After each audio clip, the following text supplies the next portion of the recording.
నమస్తే, welcome to our channel. నేను పద్మిని. ప్రస్తుతంతో పాటు ప్రముఖ ఆధ్యాత్మికవేత్త, జ్యోతిష పండితులు, అమ్మవారి సేవకులు, దత్త గణపతి ఉపాసకులు మురళీధర శర్మ గారు ఉన్నారు. మాట్లాడదాం. నమస్కారం అండి. మహాదేవ. మిథున రాశి వారికి శని వక్రగతి రీత్యా మరి ఈ 138 రోజుల పాటు ఉండేటటువంటి ఈ వక్రగతి మిథున రాశి వారికి ఎటువంటి ఫలితాలను ఇస్తుందండి? తప్పకుండా అమ్మా.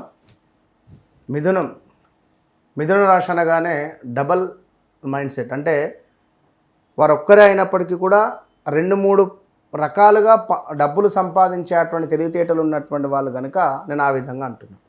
సో మిథునము అంటే అసలు చాలా అద్భుతం. మిథున లగ్నము, మిథున రాశి అంటే గ్రహస్థితి బాగుంటే మాత్రం చాలా అద్భుతంగా ఉంటారు వారు. ఈ గ్రహస్థితి బాగా లేకుంటే బాగుండరు. సో మిథునం అంటే బుధుడు ఏమిటి? మాటకు కారకుడు. ఈరోజు రాంగ ఒక కాల్ మాట్లాడాను నేను. వారి లగ్నం వచ్చేసి కన్యా లగ్నము, 7వ స్థానంలో సూర్యుడు, బుధుడు నీచలో ఉన్నాడు, సూర్యునితో కలిసి ఉన్నాడు. సో ఎంతసేపు నేను చెప్పింది వింటున్నాడు, ఇంకా ఏమైనా చెప్తారా, ఇంకా ఇంకా ఇంకా అంటే ఎక్స్పెక్టేషను హై ఉన్నది. ఉన్న తర్వాత నేనుండేమన్నా, నేను ఇప్పటి వరకు చెప్పింది మీకు ఏమైనా అర్థమైందా అని అడిగిన. అర్థమైంది గురుగారు అన్నాడు. బుధుడు బాగా లేకుంటే నీకు బుధుడు నీచలో ఉన్నాడు.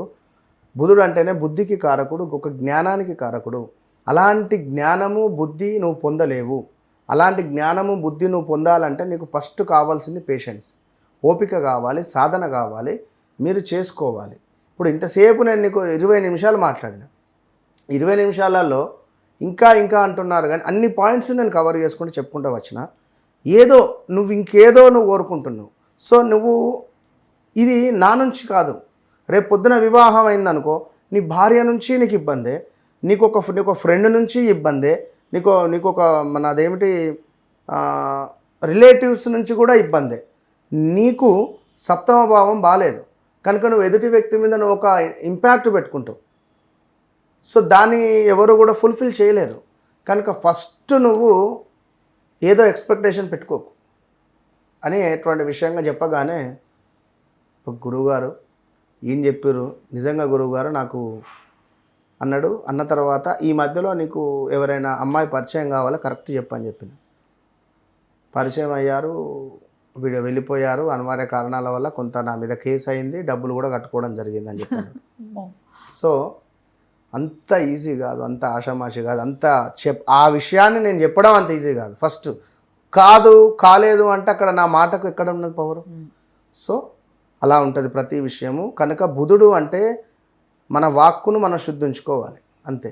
మిథున లగ్నం కానీ మిథున రాశి వారు కూడా అంతే, ఎవరైనా అంతే. మనం మాట్లాడే మాట 100 కాదు 1000 రేట్ల పవర్ ఉంటేనే మాట్లాడాలి. లేదు అన్నప్పుడు కామ్గా ఉండాలి, అంతే.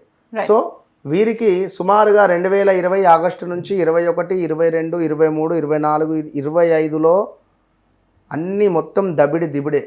వీరికి అసలు అన్ని 6లే.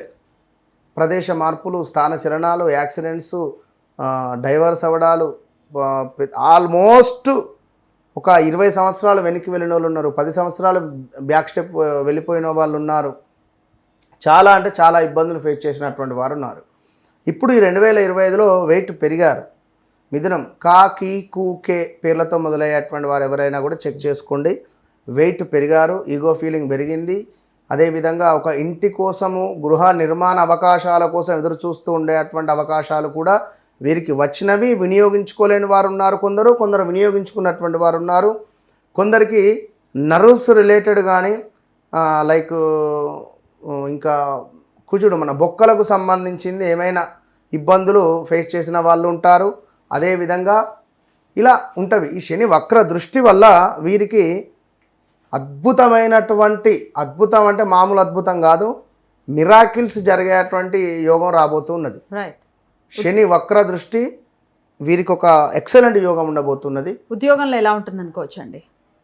ఉద్యోగంలో బాగానే ఉంటుంది. మార్పులు, ఉద్యోగం కోసం ఎదురు చూస్తుండేటువంటి వారు ఉన్నారు, ఉద్యోగం రాబోతున్నది, వస్తుంది. వివాహ ప్రయత్నాలు చేయొచ్చు, వివాహ ప్రయత్నాలు చేయొచ్చును, గృహ నిర్మాణానికి సంబంధించింది చేసుకోవచ్చును. ఎక్స్ట్రీమ్ లెవెల్ అది. రైట్. ఒక మంచి పీరియడ్ గానే కన్సిడర్ చేస్తారా మిథున రాశి వారికి శని వక్రగతి? ఖచ్చితంగా. బట్ నేను ఒకటే చెప్తున్నాను, జన్మ జాతకాన్ని చెక్ చేసుకోవాలి. జన్మ జాతకంలో నడిచే దశ అంతర్దశలలో ఒకవేళ మంచి దశలు లేకుంటే ఇబ్బందులు ఎదుర్కొంటారు. రైట్.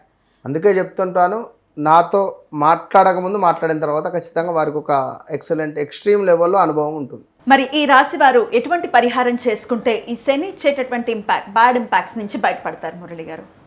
ఇక్కడ ఈ రాశి ఆ రాశి అనేటువంటిది కాకుండా ద్వాదశ రాశులలో మనకు శనేశ్వరునికి సంబంధించినటువంటి ఒక వక్ర దృష్టి అనేటువంటిది, వక్ర దృష్టి అనగానే కేవలం మనకు వెనక భావము అంటే clockwise anti clockwise అనేటువంటిదే కాకుండా ఒక బంతి అనేటువంటిది నేల మీద కొడితే అది ఎంత ఫాస్ట్గా కిందికి వెళ్ళి అంతకంటే డబల్గా పైకి వస్తుంది. కనుక శనేశ్వరుడు ఉన్నటువంటి భావం నుండి వెనక భావాన్ని ఏ విధంగానైతే చూస్తున్నాడో అంతే ఫాస్ట్గా దాని ముందు భావాన్ని కూడా చూస్తాడు.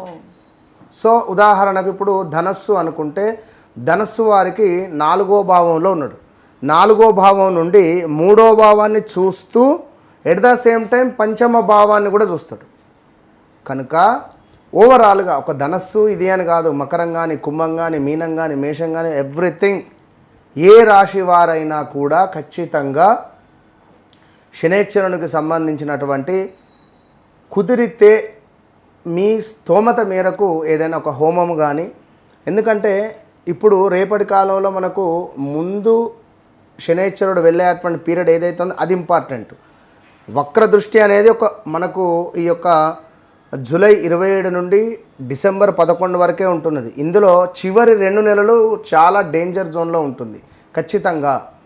కనుక కుదిరితే చండీ హోమం కానీ, ఇప్పుడు మన ఆధ్వర్యంలో అనుకుంటున్నాం అమ్మవారి దయ వల్ల కామాఖ్యలో ఖచ్చితంగా సంకల్పం చేస్తున్నాము. కామాఖ్య అంటే చాలా అత్యంత పవర్ఫుల్ కలిగినటువంటి క్షేత్రం అందరికీ తెలిసిందే.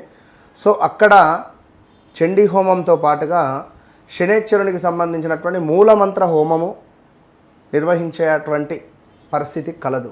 కనుక ఇట్టి సుందరమైనటువంటిది అంటున్న సువర్ణ అవకాశం కాదు ఇది, సుందరమైనటువంటి అవకాశములో అందరూ పాల్గొనేటువంటి విధంగా, ఇప్పుడు మీరు నేను అనేటువంటిది కాకుండా సర్వదర్శనం ఏ విధంగా ఉంటుందో ఆ విధంగా అందరికీ, మధ్యతరగతి వారికి, ఉన్నవారికి, లేని వారికి అందరికీ ఒకటే బడ్జెట్, అందరూ పెట్టుకునేటువంటి బడ్జెట్.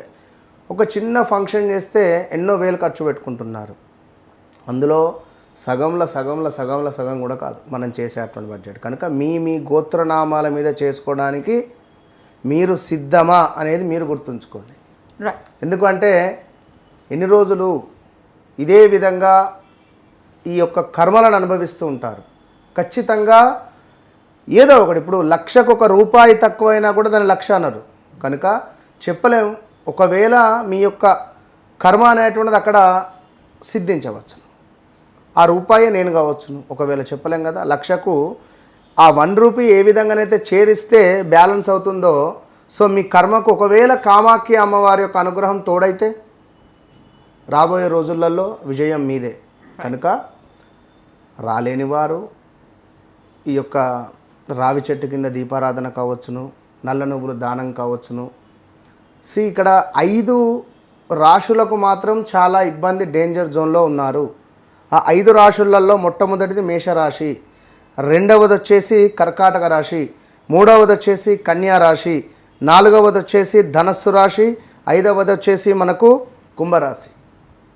శనిపై రాహుపై శని దృష్టి ఉండడం ద్వారా సడన్ డెత్స్ జరుగుతాయి. So be careful. తప్పకుండా ఈ యొక్క శని వక్ర దృష్టి, మంచి యోగాన్ని మీకు కావాలి అని అనుకునేటువంటి వారు కామాఖ్య అమ్మవారి యొక్క అనుగ్రహాన్ని పొందండి. లేదు అని అనుకునేవారు బ్రాహ్మణుని ఇంటికి పిలుచుకొని నల్ల నువ్వులు దానంగా ఇవ్వండి, లేదా ఏదైనా దేవాలయానికైనా వెళ్ళి ఇవ్వండి. రైట్. చాలా చక్కగా వివరించారండి, కృతజ్ఞతలు. నమస్కారం అండి. మహాదేవ.